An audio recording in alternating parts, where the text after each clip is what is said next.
Welcome, chickens. This is Chickabiddy Audiobooks, and today I'll be reading The Colony of Cats, which can be found in the Crimson Fairy book by Andrew Lang.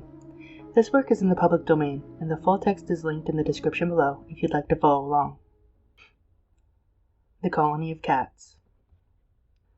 Long, long ago, as far back as time when animals spoke, there lived a community of cats in a deserted house they had taken possession of not far from a large town. They had everything they could possibly desire for their comfort. They were well fed and well lodged, and if by any chance an unlucky mouse was stupid enough to venture in their way, they caught it, not to eat it, but for the pure pleasure of catching it. The old people of the town related how they had heard their parents speak of a time when the whole country was so overrun with rats and mice that there was not so much as a grain of corn nor an ear of maize to be gathered in the fields. And it might be out of gratitude to the cats who had rid the country of these plagues that their descendants were allowed to live in peace. No one knows where they got the money to pay for everything, nor who paid it, for all this happened so very long ago. But one thing is certain, they were rich enough to keep a servant, for though they lived very happily together, and did not scratch nor fight more than human beings would have done, they were not clever enough to do the housework themselves, and preferred at all events to have someone to cook their meat, which they would have scorned to eat raw. Not only were they very difficult to please about the housework, but most women quickly tired of living alone with only cats for companions. Consequently, they never kept a servant long, and it had become a saying in the town, when anyone found herself reduced to her last penny, "I will go and live with the cats," and so many a poor woman actually did. Now Lizina was not happy at home, for her mother, who was a widow, was much fonder of her elder daughter, so that often the younger one fared very badly, and had not enough to eat, while the elder could have everything she desired, and if Lizina dared to complain, she was certain to have a good beating. At last the day came when she was at the end of her courage and patience, and exclaimed to her mother and sister, "As you hate me so much, you will be glad to be rid of me, so I am going to live with the cats." "Be off with you," cried her mother, seizing an old broom handle from behind the door. Poor Lizina did not wait to be told twice, but ran off at once, and never stopped till she reached the door of the cat's house. Their cook had left them that very morning, with her face all scratched, the result of such a quarrel with the head of the house that he had very nearly scratched out her eyes. Lizina therefore was warmly welcomed, and she set to work at once to prepare the dinner, not without many misgivings as to the tastes of the cats, and whether she would be able to satisfy them. Going to and fro about her work, she found herself frequently hindered by a constant succession of cats who appeared, one after another, in the kitchen to inspect the new servant. She had one in front of her feet, another perched on the back of her chair, while she peeled the vegetables, a third sat on the table beside her, and 5 or 6 others prowled about among the pots and pans on the shelves against the wall. The air resounded with their purring, which meant that they were pleased with their new maid. But Lizina had not yet learned to understand their language, and often she did not know what they wanted her to do. However, as she was a good, kind-hearted girl, she set to work to pick up the little kittens which tumbled about on the floor. She patched up quarrels, and nursed on her lap a big tabby, the oldest of the community, which had a lame paw. All these kindnesses could hardly fail to make a favorable impression on the cats, and it was even better after a while, when she had had time to grow accustomed to their strange ways. Never had the house been kept so clean, the meat so well served, nor the sick cat so well cared for. After a time they had a visit from an old cat, whom they called their father, who lived by himself in a barn at the top of the hill, and came down from time to inspect the little colony. He too was much taken with Lizina, and inquired, on first seeing her, "Are you well served by this nice black-eyed little person?" And the cats answered with one voice, "Oh yes, Father Gatto, we have never had so good a servant." At each of his visits the answer was always the same, but after a time the old cat, who was very observant, noticed that the little maid had grown to look sadder and sadder. "What is the matter, my child? Has anyone been unkind to you?" he asked one day when he found her crying in her kitchen. She burst into tears and answered between her sobs, "Oh no, they are all very good to me, but I long for news from home, and I pine to see my mother and my sister." Old Gatto, being a sensible old cat, understood the little servant's feelings. "You shall go home," he said, "and you shall not come back here unless you please. But first you must be rewarded for all your kind services to my children. Follow me down into the inner cellar, where you have never yet been, for I always keep it locked and carry the key away with me." Lizina looked round her in astonishment as they went down into the great vaulted cellar underneath the kitchen. Before her stood the big earthenware water jars, one of which contained oil, the other a liquid shining like gold. "In which of these jars shall I dip you?" asked Father Gatto, with a grin that showed all his sharp, white teeth, with his mustaches stood out straight on either side of his face. The little maid looked at the 2 jars from under her long, dark lashes. "In the oil jar," she answered timidly, thinking to herself, "I could not ask to be bathed in gold." But Father Gatto replied, "No, no, you have deserved something better than that." And seizing her in his strong paws, he plunged her into the liquid gold. Wonder of wonders! When Lizina came out of the jar, she shone from head to foot like the sun in the heavens on a fine summer's day. Her pretty pink cheeks and long black hair alone kept their natural color, otherwise she had become like a statue of pure gold. Father Gatto purred loudly with satisfaction. "Go home," he said, "and see your mother and sisters. But take care if you hear the cock crow to turn towards it. If, on the contrary, the ass brays, you must look the other way." The little maid, having gratefully kissed the white paw of the old cat, set off for home.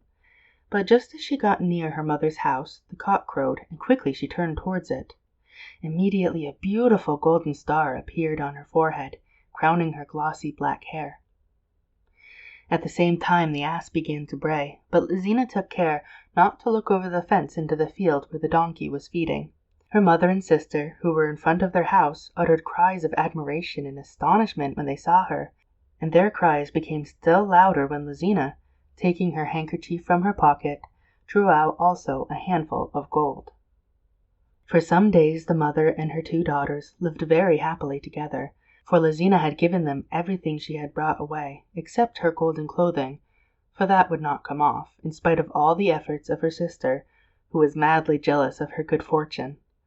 The golden star, too, could not be removed from her forehead, but all the gold pieces she drew from her pockets had found their way to her mother and sister. "I will go now and see what I can get out of the cats," said Peppina, the elder girl, one morning as she took Lizina's basket and fastened her pockets into her own skirt. "I should like some of the cat's gold for myself," she thought, as she left her mother's house before the sun rose. The cat colony had not yet taken another servant, for they knew they could never get one to replace Lizina, whose loss they had not yet ceased to mourn. When they heard that Peppina was her sister, they all ran to meet her. "She is not the least like her," the kittens whispered among themselves. "Hush, be quiet," the older cat said. "All servants cannot be pretty." No, decidedly she was not at all like Lizina. Even the most reasonable and large-minded of the cats soon acknowledged that. The very first day she shut the kitchen door in the face of the tomcats, who used to enjoy watching Lizina at her work.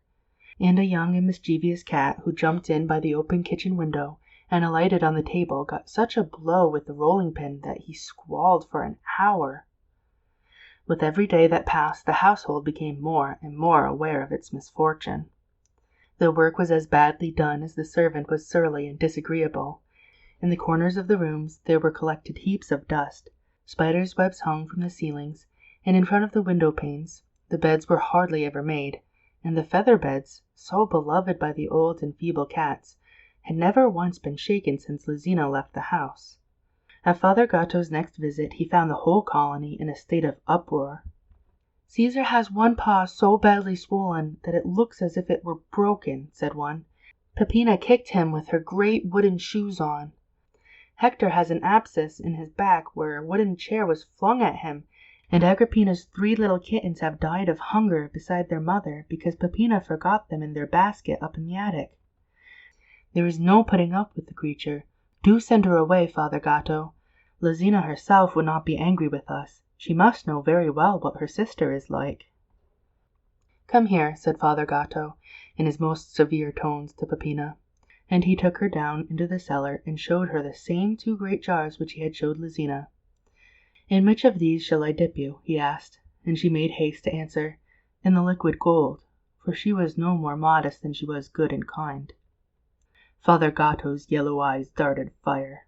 "You have not deserved it," he uttered, in a voice like thunder, and seizing her, he flung her into the jar of oil, where she was nearly suffocated. When she came to the surface, screaming and struggling, the vengeful cat seized her again and rolled her in the ash heap on the floor.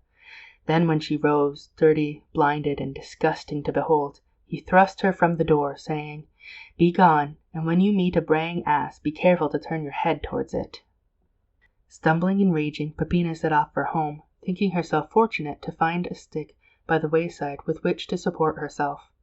She was within sight of her mother's house when she heard in the meadow on the right the voice of a donkey loudly braying. Quickly she turned her head towards it, and at the same time put her hand up to her forehead, where, waving like a plume, was a donkey's tail. She ran home to her mother at the top of her speed, yelling with rage and despair. And it took Lizina 2 hours with a big basin of hot water and 2 cakes of soap to get rid of the layer of ashes with which Father Gatto had adorned her. As for the donkey's tail, it was impossible to get rid of that. It was as firmly fixed on her forehead as was the golden star on Lizina's. Their mother was furious. She first beat Lizina unmercifully with the broom. Then she took her to the mouth of the well and lowered her into it, leaving her at the bottom weeping and crying for help.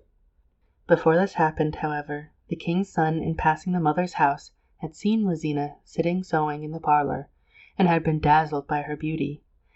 After coming back 2 or 3 times, he at last ventured to approach the window, and to whisper in the softest voice, "Lovely maiden, will you be my bride?"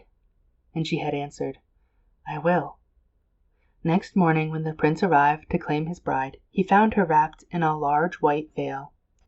"It is so that maidens are received from their parents' hands," said the mother, who hoped to make the king's son marry Peppina in place of her sister, and had fastened the donkey's tail round her head like a lock of hair under the veil. The prince was young and a little timid, so he made no objections, and seated Peppina in the carriage beside him. Their way led past the old house inhabited by the cats, who were all at the window, for the report had got about that the prince was going to marry the most beautiful maiden in the world, on whose forehead shone a golden star, and they knew that this could only be their adored Lizina. As the carriage slowly passed in front of the old house, where cats from all parts of the world seemed to be gathered, a song burst from every throat. "Mew, mew, mew! Prince, look quick behind you! In the well is fair Lizina, and you've got nothing but Peppina." When he heard this, the coachman, who understood the cat's language better than the prince, his master, stopped his horses and asked, "Does your highness know what the grimalkins are saying?" And the song broke forth again, louder than ever. With a turn of his hand, the prince threw back the veil and discovered the puffed up, swollen face of Peppina, with a donkey's tail twisted round her head. "Ah, traitress!" he exclaimed, and ordering the horses to be turned around, he drove the elder daughter, quivering with rage, to the old woman who had sought to deceive him. With his hand on the hilt of his sword, he demanded Lizina, in so terrific a voice that the mother hastened to the well to draw her prisoner out. Lizina's clothing and her star shone so brilliantly that when the prince led her home to the king, his father, the whole palace was lit up. The next day they were married, and lived happy ever after, and all the cats, headed by old Father Gatto, were present at the wedding. Thanks for listening. Comment below any thoughts you had on the story, or if you have suggestions for other stories you think I should read. After coming back 2 or 3 times, he at last ventured to approach the window, and to whisper in the softest voice, "Lovely maiden, will you be my bride?" And she had answered, "Who the hell are you? And what are you doing at my window, you creeper?" Chickabiddy out.